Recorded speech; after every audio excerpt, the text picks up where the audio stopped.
हर हर महादेव। क्या आपने कभी सोचा है कि साधना करने वालों के पास असाधारण शक्तियां क्यों और कैसे आती हैं?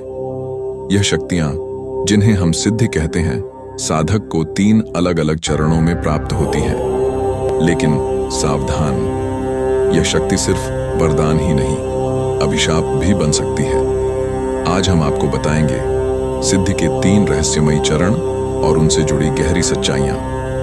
पहले चरण में जो सिद्धि का आभास होना, साधना की शुरुआत में सिद्धि साधक के पास आती है, लेकिन उसके शरीर में प्रवेश नहीं करती। वह मानो उसके चारों ओर एक अदृश्य परिक्रमा करती रहती है। इसीलिए साधक को हल्की सी झलक मिलती है, सपनों में अजीब अनुभव, ध्यान के दौरान प्रकाश या ध्वनि का अनुभव, कभी किसी शक्ति का स्पर्श या संकेत। लेकिन इस अवस्था में सिद्धि सिर्फ आभास देती है, यह गुलाम नहीं बनती।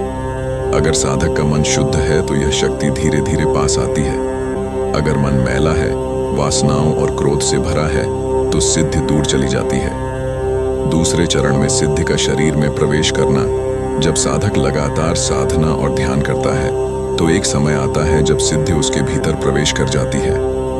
यह प्रवेश प्रायः आंखों के माध्यम से होता है, और जैसे ही यह प्रवेश करती है, साधक के भीतर कई परिवर्तन होते हैं।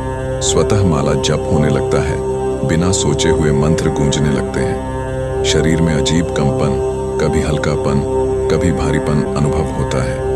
नींद में भी साधना जारी रहती है। साधक के चारों ओर एक ऊर्जा का कवच बन जाता है। लेकिन यही वह चरण है जहां सावधानी सबसे अधिक जरूरी है। अगर इस अवस्था में ब्रह्मचर्य भंग हुआ या साधक ने अपने मन को वासनाओं में बहने दिया, तो सिद्धि तुरंत बाहर चली जाती है।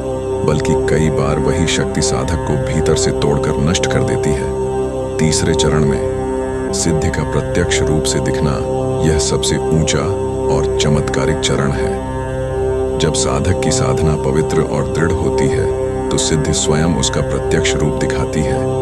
कभी वह एक तेजस्वी स्त्री रूप में आती है, कभी दिव्य प्रकाश की धारा बनकर प्रकट होती है। इस अवस्था में साधक को आत्मज्ञान मिलता है, अपने पिछले जन्मों का बोध, अपने कर्मों का रहस्य, अपने जीवन का असली लक्ष्य। यहीं से साधक लोक कल्याण की राह पर बढ़ सकता है। लेकिन खतरा यही भी है, अगर साधक क्रोध, वासना या अभिमान में बह गया, तो वही सिद्धि उसके पतन का कारण बन जाती है। सिद्धि एक अद्भुत शक्ति है। यह साधक को ब्रह्म ज्ञान के मार्ग पर ले जा सकती है, या उसे वासनाओं के दलदल में डुबोकर नष्ट भी कर सकती है। इसलिए शास्त्रों में कहा गया है, सिद्धि साधना का लक्ष्य नहीं, साधना का सहारा है। सच्चा साधक वही है जो सिद्धि को अपने जीवन का साधन बनाए, न कि अपना अहंकार। अगर आपके जीवन में भी कभी अचानक कोई अजीब अनुभव हो, तो क्या आप उसे सिद्धि का संकेत मानेंगे या सिर्फ मन का भ्रम? कमेंट्स में हमें जरूर बताइए।